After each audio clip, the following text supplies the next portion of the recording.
The text message glared at me from my phone screen. "Miss Hall, please come to my office immediately." My stomach dropped. In 5 years at Morgan and Pierce, I'd never been summoned like this by Fernando. I'm Isla, and until today, I was a senior account manager who prided herself on perfect performance reviews.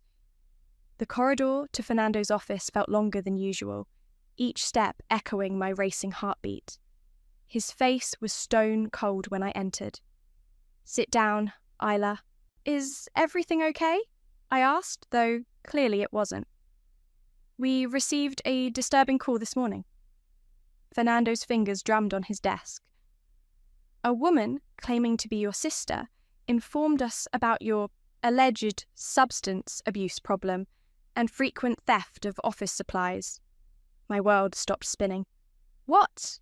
"She provided detailed accounts of witnessing you stealing company property and attending client meetings while intoxicated." He slid a paper across his desk. "Given the severity of these allegations, we have no choice but to terminate your employment, effective immediately." "Fernando, this is insane. I've never—" My voice cracked. "My sister, Victoria?" He nodded grimly. "She seemed very concerned about your welfare." My hands trembled as I pulled out my phone, calling Victoria. She answered on the third ring, her voice syrupy sweet.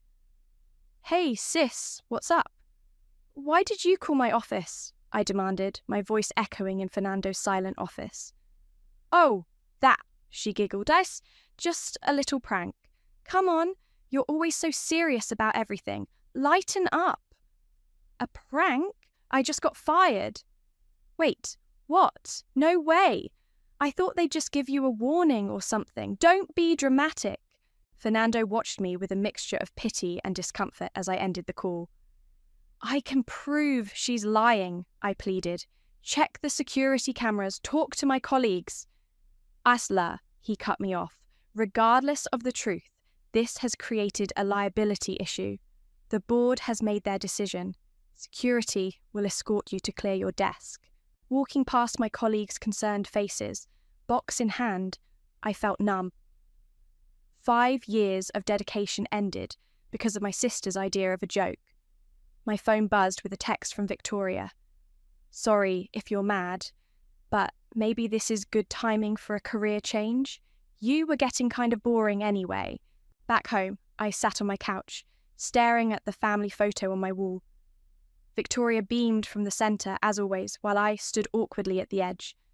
The golden child and the responsible one, roles we'd played since childhood. My phone rang. Mum. "Isla, honey, Victoria told me what happened," she said, not bothering with hello. "You really should learn to take a joke better. She didn't mean any harm." "Mum, I lost my job." "Well, maybe it's for the best. You were working too hard anyway. Victoria says there's an opening at her friend's boutique. Wouldn't that be nice? Working together?" I pressed my fingers against my temples. "I have a master's degree in business administration." "Don't be snobby, dear. Family helps family." After hanging up, I opened my laptop and started updating my resume. My hands stopped shaking as determination replaced shock. Victoria had always gotten away with everything, from breaking my toys as kids to borrowing my car and crashing it in college. Our parents always dismissed her actions with, "That's just how she is." My phone pinged again. "Victoria, Mum says you're being dramatic. It's not like you can't find another job. Unless you're not as smart as you think you are." I stared at her message, something shifting inside me. All these years, I'd swallowed my anger, played the bigger person, kept the peace. For what? To be sabotaged by my own sister. Opening my email, I began crafting applications to every major competitor of Morgan and Pierce. My sister wanted me to change careers. Fine, I'd change, but on my terms. "Watch me," I whispered to the empty room, hitting send on the first application. Victoria had no idea what she'd just set in motion.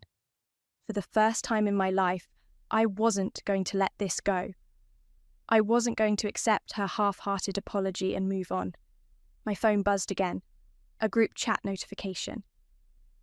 Victoria was already spinning her version of events to our brother, Quinn, and our parents. I muted the chat and instead opened LinkedIn, connecting with every industry contact I had. They thought I was the boring, predictable one? Perfect. They'd never see it coming when I finally showed them exactly what their dramatic sister was capable of. Sometimes the best revenge isn't loud and messy. It's calculated, patient, and served cold. I smiled as another job application completed sending. Victoria had just taught me a valuable lesson. Family doesn't always mean loyalty, and I was about to teach her one in return. Tell me why you're interested in joining Stewart and Associates. Larry Ford leaned back in his chair, studying me across his mahogany desk. 2 weeks after Victoria's prank, I sat in an office twice the size of Fernando's, interviewing for a position that made my old job look entry-level. My former colleague Sarah had recommended me the moment she heard what happened. Honestly, I met his gaze. Because I want to prove something. Larry's eyebrow raised. Oh, I was fired from Morgan & Pierce due to false allegations. Instead of fighting it, I want to show them exactly what they lost. I pulled out my portfolio. These are the accounts I managed, their growth rates, and client satisfaction scores. He flipped through the pages, nodding slowly. Impressive, but why not pursue legal action? Because success is better than litigation. I smiled. Plus, I've heard Stewart and Associates is planning to target Morgan & Pierce's biggest client, Riverside Corp. I know their account inside out. Larry's eyes sparkled with interest. You've done your homework. Always do. He closed my portfolio. The position pays double what Morgan & Pierce offered, plus performance bonuses. When can you start? Walking out of Stewart and Associates, I felt lighter than I had in weeks. My phone buzzed, the family group chat exploding as usual. Mum, Quinn needs help with his car payments again. Everyone pitch in. Victoria, I'm broke, and sorry, bro. Dad, your mother and I already helped last month. Quinn, come on guys, I'll pay everyone back. I was about to mute the chat again when a private message from Victoria popped up. Hey sis, heard you had a big interview today. Mum's worried you're aiming too high. Don't want you getting disappointed again. My thumbs hovered over the keyboard. Then I typed, actually, I got the job. Double my old salary. 3 dots appeared immediately. OMG. No way! That's amazing! Hey, random question. Could you help me with rent this month? Just until my commission comes through. Before I could respond, the group chat exploded again. Mum, Isla got a new job. Much better pay. Quinn, seriously? Sis, you're holding out on us. Dad, that's wonderful, sweetheart. Speaking of which, your mother and I are planning to renovate the kitchen. My phone rang. Quinn, hey, superstar, he said smoothly. So, about that car payment. Quinn, I haven't even started the job yet. Come on, you know I'm good for it. Remember when I covered for you that time you stayed out past curfew? We were teenagers, and you made me do your homework for a month in exchange. Details. Family helps family, right? I walked into my apartment, dropping my keys on the counter. Funny, where was that family spirit when Victoria got me fired? Ancient history. She feels terrible about that. Besides, it worked out better for you, didn't it? So, really, you should be thanking her. I nearly choked. Thanking her? Yeah. See, everything happens for a reason. So, about that loan. I'll think about it, I said, ending the call. My laptop sat open on my coffee table, still displaying the email confirmation from Stewart and Associates. Next to it lay a notebook where I'd started drafting those letters. One for each family member. Letters I'd been too scared to send. My phone buzzed again. Victoria had sent a screenshot of my new company to the group chat. Victoria, found Isla's new workplace. So fancy. Guess all those hours being a workaholic paid off. Mum, don't be mean, dear. Isla's just lucky. Quinn, lucky enough to help her favourite brother. Dad, we should celebrate. Isla can treat us to dinner at that new steakhouse downtown. I picked up my pen and pulled the notebook closer. The first letter was addressed to Victoria. Dear sister, it began. Let me tell you about luck. My hand moved faster now, the words flowing easily. They thought my success meant their meal ticket had arrived. They were about to learn otherwise. Every demand for money, every dismissive comment, every backhanded compliment, it was all going into these letters. My phone kept buzzing with notifications, but I ignored them. Let them plan their celebrations and count money they wouldn't see. Let them think I was still their pushover sister, daughter, meal ticket. The truth would arrive in their mailboxes soon enough. I looked at the family photo still hanging on my wall. Tomorrow it would come down. Sometimes the hardest part of standing up for yourself is standing up to family. But as I wrote those letters, I realised something. Blood might be thicker than water, but ink would be thicker than both. Just a small loan, sweetheart, Mum said, stirring her coffee at our weekly breakfast meet-up. Your father and I have always supported you. I nearly choked on my avocado toast. Supported me? Like when Victoria crashed my car and you made me share hers instead of making her replace it. Ancient history, Mum waved her hand dismissively. Besides, you were always so rigid about your things. Sharing is caring. Mum, I was working 2 jobs to pay for that car. And look how that taught you responsibility. Now you're successful. She beamed. Speaking of success, the kitchen renovation would only be about $20,000. My coffee turned bitter in my mouth. That's a lot of money. Well, Victoria can't help. She's an artist. You know how unstable that income is. And Quinn has his car payments. I set my cup down harder than necessary. What about my student loans? Oh, honey, Mum patted my hand. You chose to go to that expensive university. Nobody forced you. The memory hit me like a slap. 17-year-old me clutching my acceptance letter, while Mum consoled a crying Victoria who hadn't gotten in. Maybe you should go to community college first, Mum had suggested. Keep Victoria company. My phone buzzed. Quinn. Hey, sis, about that car payment. Getting some nasty calls from the bank. I turned my phone face down. Mum, I need to get to work. Already? But we haven't discussed the kitchen. Your father's getting estimates this afternoon. At the office, Larry stopped by my desk. Isla, the Riverside court meeting went better than expected. They're considering moving their entire portfolio to us. That's fantastic. It's all thanks to your insight. There's a substantial bonus coming your way. My computer dinged with an email from Victoria. Hey sis, heard about your bonus from Mum? She ran into Larry's wife at yoga. Quick favour, my art supplies store is having a massive sale. Could really use some sister support. I opened my drawer, pulling out the letters I'd brought to work. Each one contained years of carefully documented incidents, dates, amounts borrowed and never repaid. Victoria's was the thickest. My phone rang. Dad. Princess, great news. Contractor can start the kitchen next week. Just need you to transfer the deposit. Dad, I haven't agreed to... Your mother said you were on board. We've already picked out the fixtures. Premium stuff. Only the best for our dream kitchen. Dad, got to run. Contractor needs the deposit by Friday. Love you, Princess. I hung up and stared at the letters.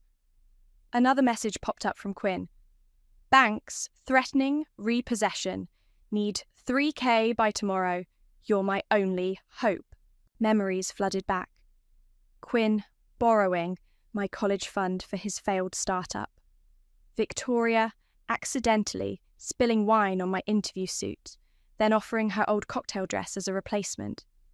Mum and Dad remortgaging the house to fund Victoria's art gallery, which closed 3 months later. Larry appeared again. Isla, you okay?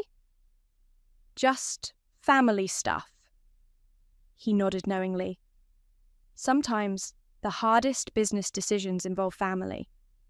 Remember what I always say?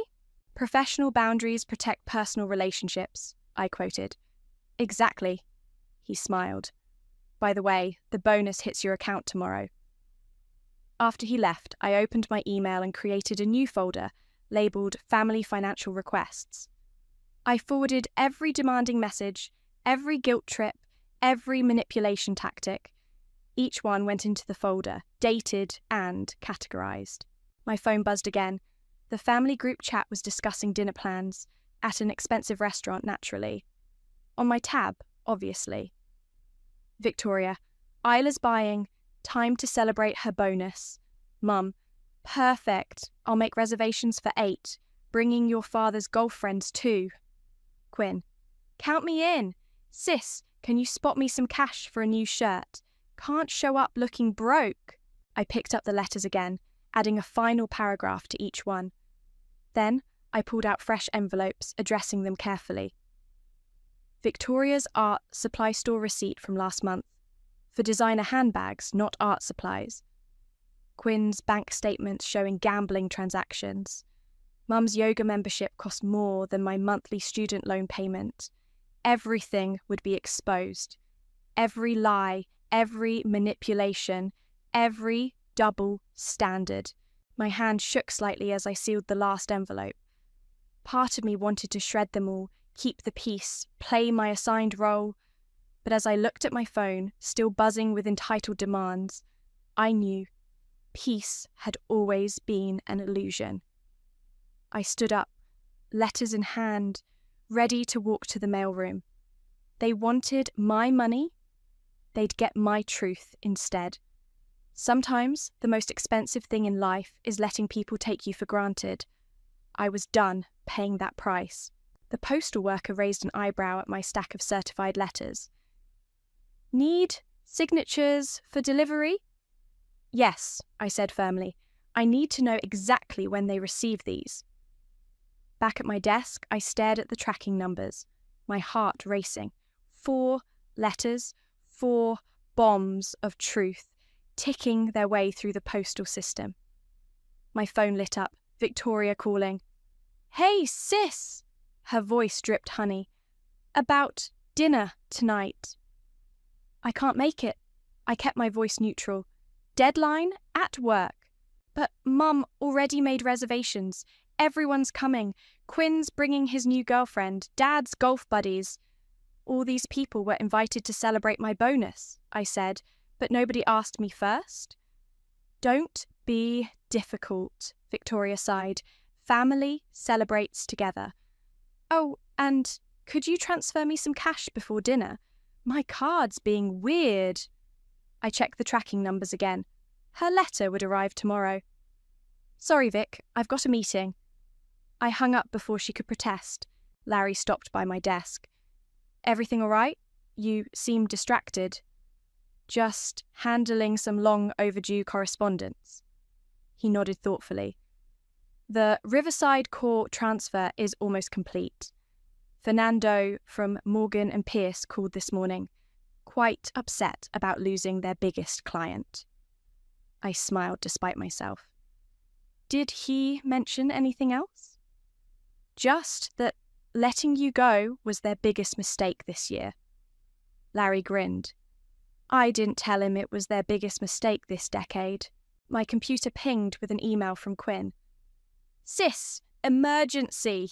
Banks threatening legal action. Need help now. Also, can't make dinner unless you spot me some cash for a new shirt. Don't tell Mum. I opened my drafts folder and began typing. Dear Quinn, can't make dinner. Dealing with my own financial obligations. Student loans, rent, basic adult responsibilities. You should try it sometime. Isla. My phone buzzed, Mum. Isla Marie. What's this about not coming to dinner? I already told everyone about your bonus. Mum, you can't just... Victoria's devastated. She bought a new dress, specially. With what money? She just told me her card wasn't working. That's different. She's creative with money. You're the responsible one. I checked the tracking numbers again. Mum's letter was already out for delivery. I have to go, Mum. Big meeting. Don't you dare hang up on... I ended the call and switched my phone to silent. The first letter would be delivered any minute now. Opening my desk drawer, I pulled out copies of everything I'd sent. Bank statements showing Quinn's gambling debts, screenshots of Victoria's luxury purchases while claiming poverty, parents' credit card statements revealing their reckless spending. My computer dinged again. Dad this time. Princess, your mother's upset. Call her immediately. P.S. Contractor needs that deposit today. I drafted another email. Dear Dad, no deposit, no dinner, no more enabling. Check your mailbox. Isla. Larry appeared again. Isla, got a minute? Board wants to discuss your promotion. Promotion? The Riverside account's just the beginning. We're thinking junior partner. My phone screen lit up with texts. Mum, Isla Marie, answer your phone. Quinn, banks sending collectors. Victoria, can't believe you're bailing on dinner? So selfish. Dad, called contractor, he's waiting. I silenced them all and followed Larry to the conference room. Behind me, my computer showed the tracking update I'd been waiting for.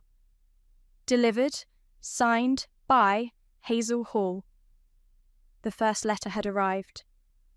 I sat through the board meeting in a strange calm, discussing strategy and growth projections while imagining Mom opening that envelope. By now, she'd be reading about every time she'd dismissed my achievements, every double standard, every manipulation.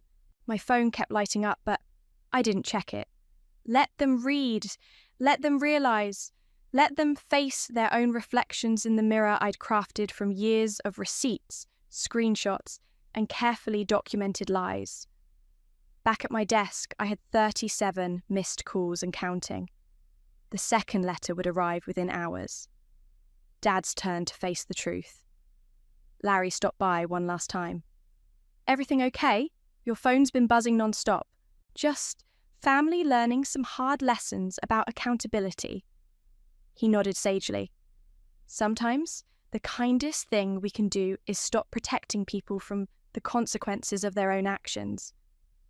I glanced at my silent phone, imagining the chaos unfolding at my parents' house.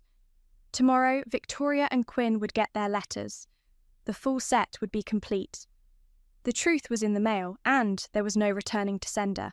The first voicemail came at 6:43 a.m. Mum's voice trembled with rage. How dare you? How dare you keep records like some accountant? We're your family.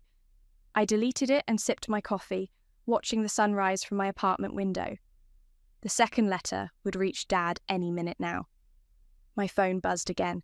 Quinn this time. Mom's having a meltdown. What did you do? Before I could respond, Victoria's message popped up. OMG, you're actually insane. Mum's crying. Dad's not speaking. Is this because I didn't get you a birthday present last year? So petty. The tracking app updated. Delivered, signed by Axel Hall. My office phone rang. Larry's name flashed on the display. Isla? Your mother's in the lobby. My stomach dropped. What? Should I have security escort her out?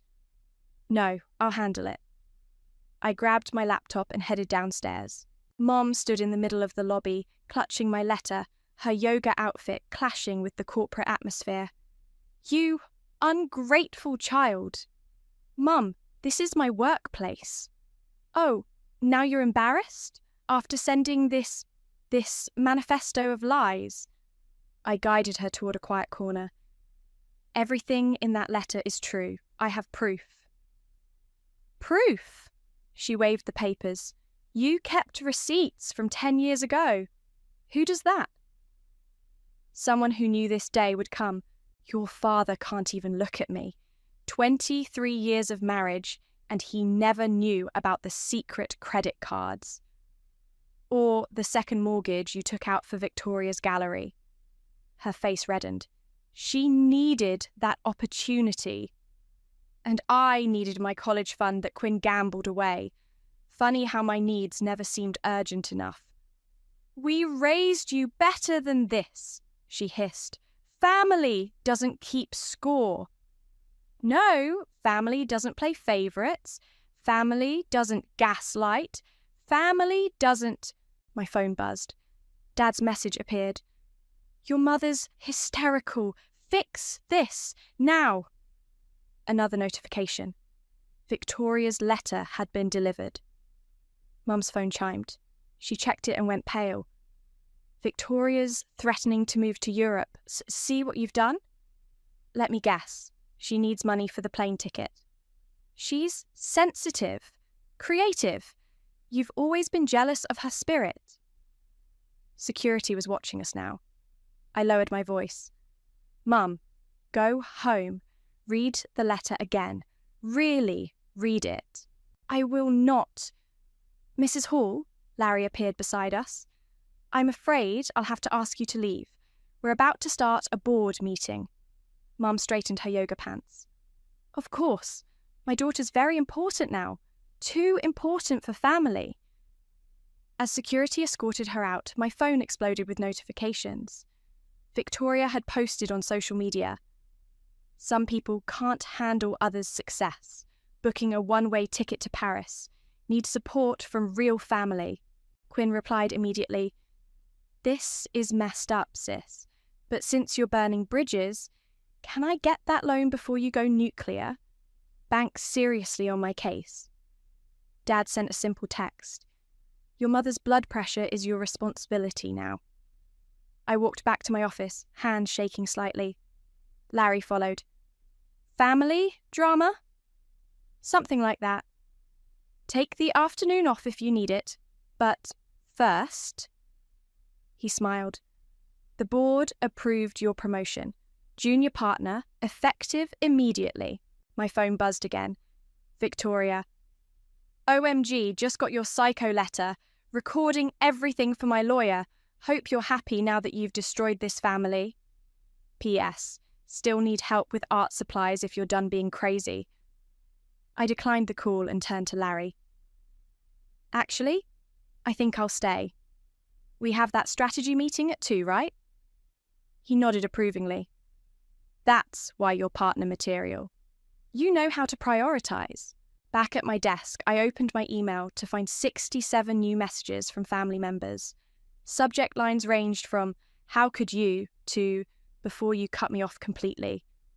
The final tracking update appeared. Quinn's letter had arrived. Within minutes, the family group chat exploded. Victoria. She exposed everything. My shopping, Quinn's gambling, Mum's secret cards. Quinn. Those bank statements were private. This is illegal. Mum. We need to meet. All of us. Tonight. Dad. Agreed. Isla, you will be there. I typed a single response. No.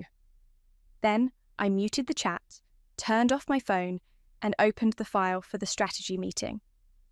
Let them rage. Let them threaten. Let them finally face the mirrors I'd spent years polishing. The truth was out, and I had a meeting to prepare for. They taught me well, after all. Family always comes first. They just never expected me to put myself first for once. My computer dinged with one final email from Victoria. Fine, I'm really booking that ticket to Paris now. Hope you're happy. I smiled and clicked delete. Some threats solved themselves. The pounding on my apartment door started at 8 p.m. sharp.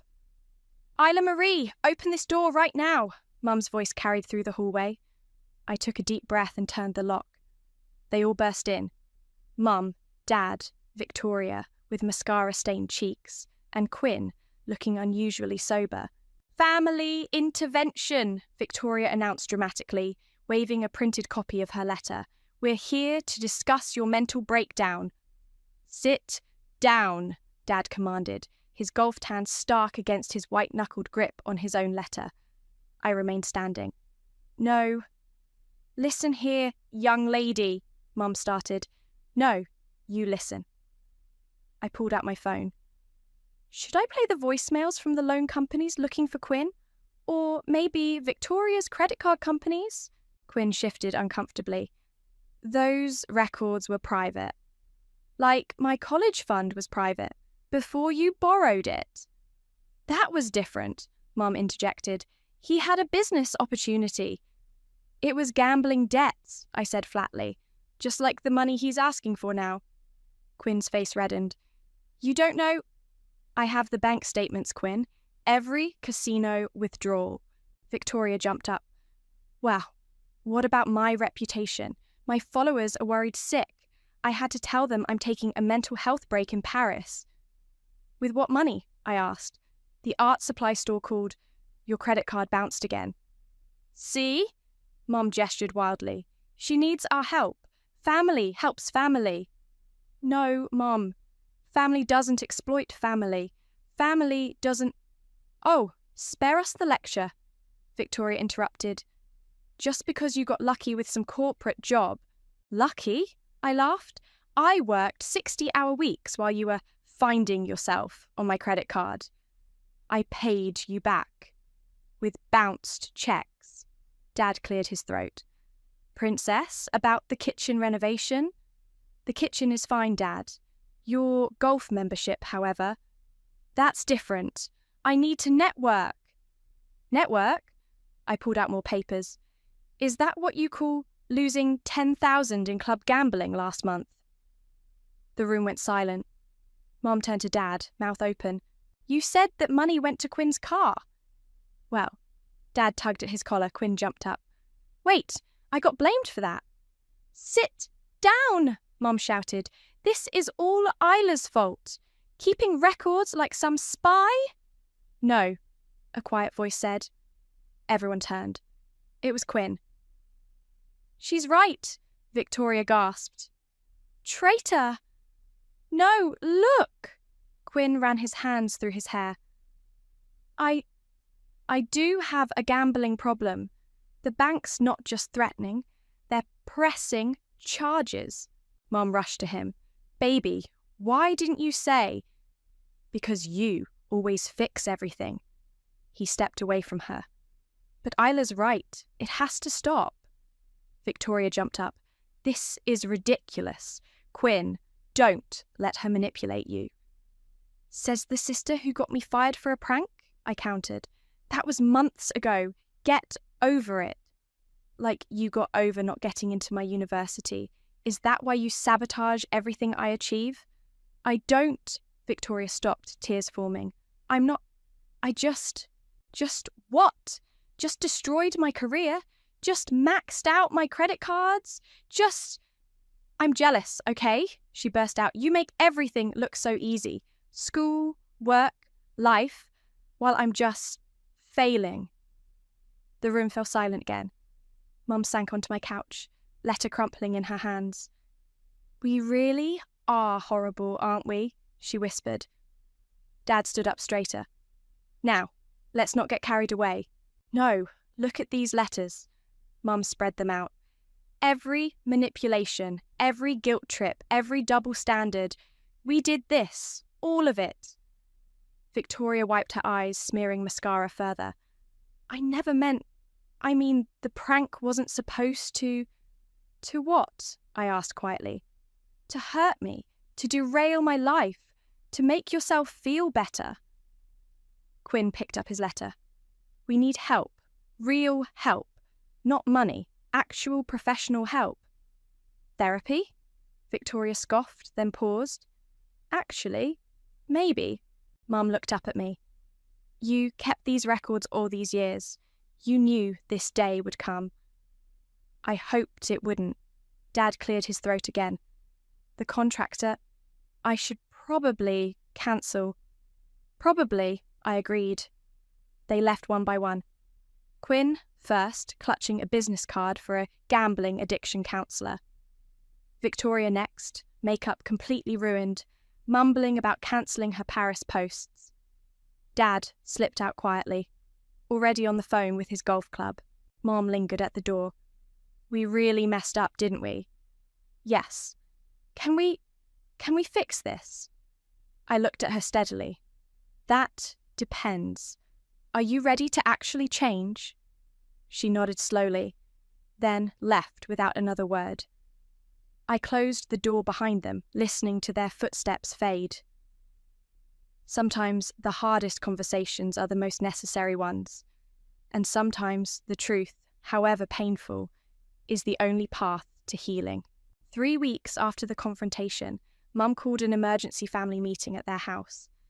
I almost didn't go, but Quinn's text convinced me. Things are different, promise. Walking into my childhood home, I immediately noticed changes. The designer furniture Mum had bought on credit was gone, replaced by their old comfortable pieces. Dad's golf trophies had vanished from the mantel. Victoria sat in the corner, unusually subdued, scrolling through her phone. Look, she said as I entered, holding up the screen. She'd posted, "Time to get real with my followers. No more fake Paris plans. Starting therapy and facing my truth. Authentic life sucked through harsh growth." Quinn arrived next, carrying a folder of papers. "First NA meeting was yesterday," he said quietly. "Should have done this years ago." Mum and Dad emerged from the kitchen, carrying coffee cups instead of their usual wine glasses. "Sit, everyone," Mum said, her yoga designer outfit replaced by simple jeans and a sweater. "We need to talk about changes." Dad cleared his throat. "I've sold my golf club membership, paid off some of our credit cards. And I've cancelled my spa memberships," Mum added. We're seeing a financial advisor." Victoria looked up from her phone. "I got a real job, like with actual hours and everything." "Doing what?" I asked, trying to keep the skepticism from my voice. "Administrative assistant at an art gallery." She managed a small smile. "Not running it, just learning the business properly this time." Quinn opened his folder. "I've worked out payment plans with the banks. It'll take years, but..." He looked at me. "I'm not asking for loans anymore, promise." "We're all in therapy," Mum said. "Separately, and we're starting family sessions next week." She paused. "If you'd consider joining us?" I sat back, studying their faces. The usual manipulation was missing from their eyes. Instead, I saw something new. Accountability. "I'll think about it." Dad stood up. "There's something else." He walked to the hall closet and returned with a box. We found these while clearing out the credit card purchases. Inside were my old report cards, academic awards, newspaper clippings of my business competition wins, things I thought they'd never kept. "We did notice," Mum said softly. We let Victoria's drama and Quinn's crises overshadow everything.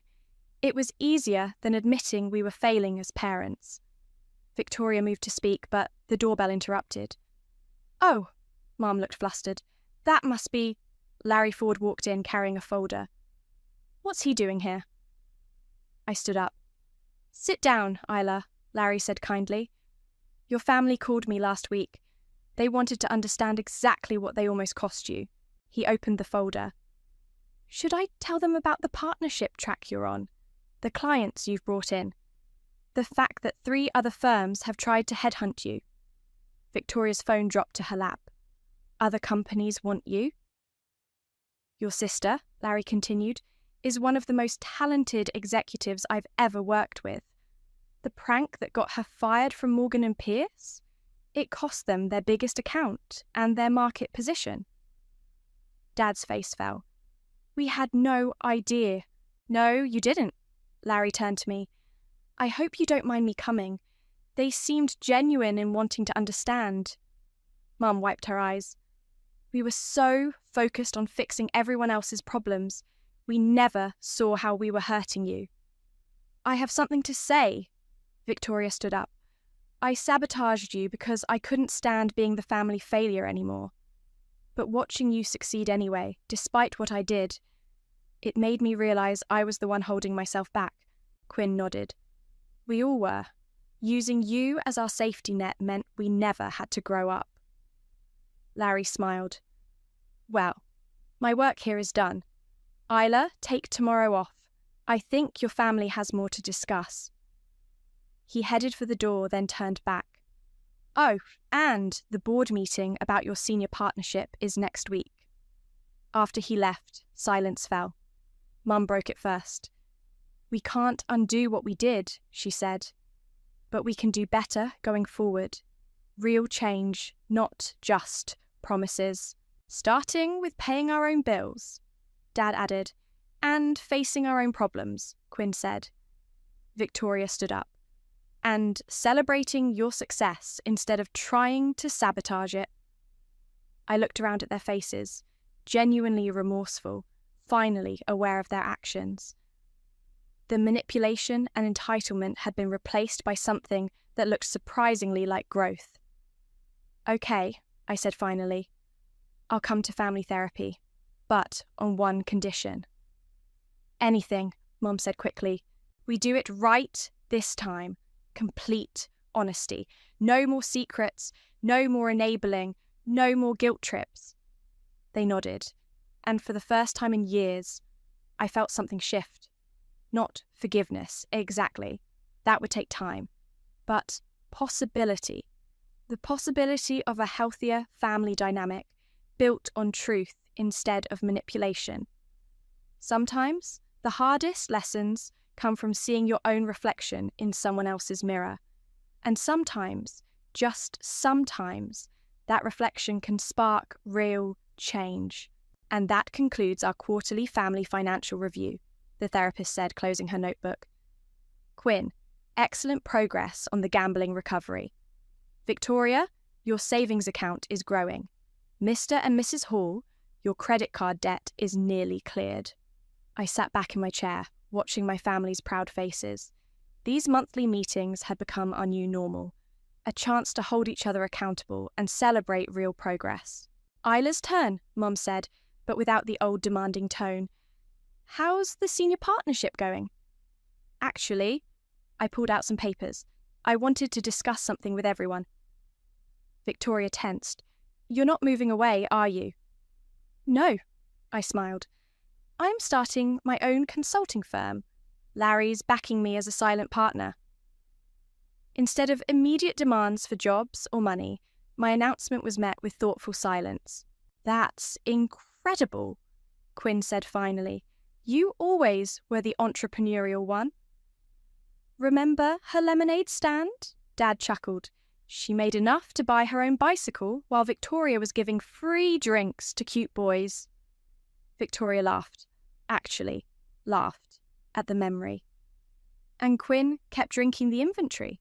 Speaking of inventory, I continued, I'll need help with market research.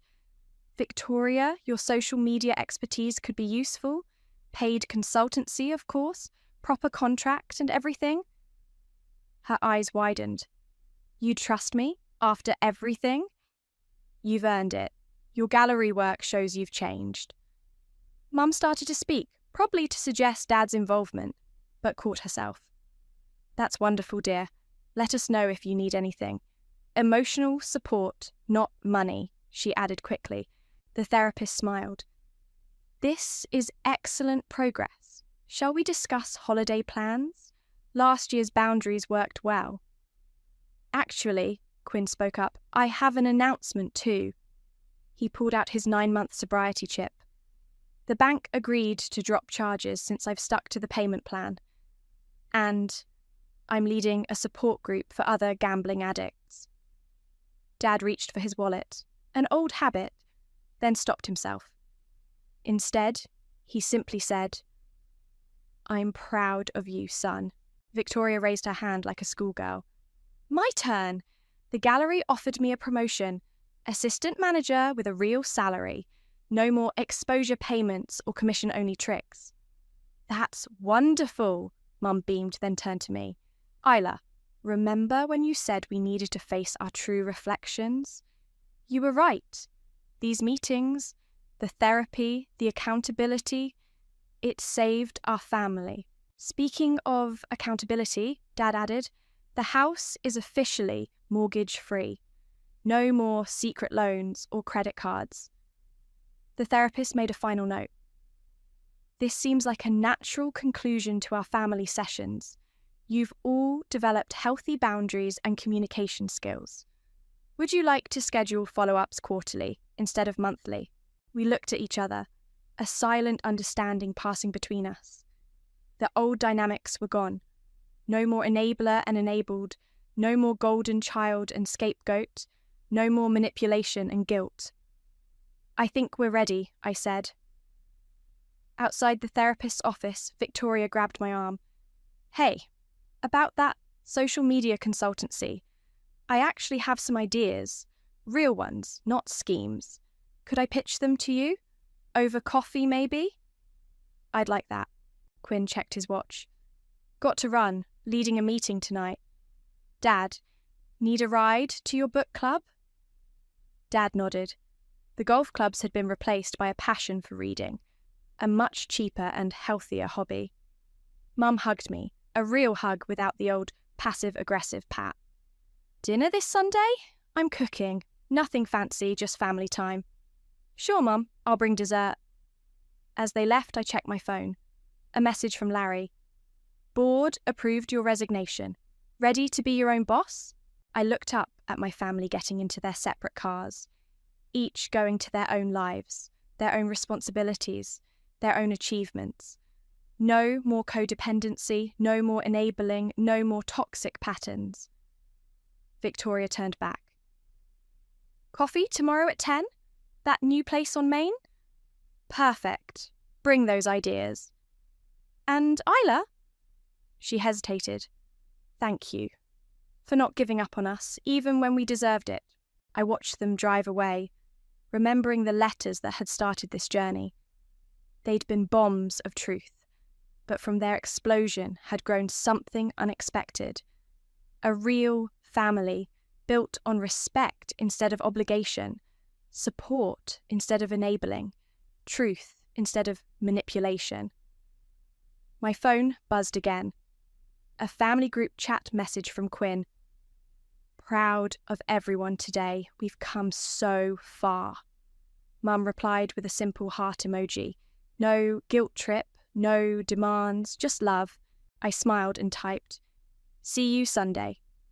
Sometimes the hardest letters to write led to the best endings, and sometimes the truth, however painful, sets everyone free.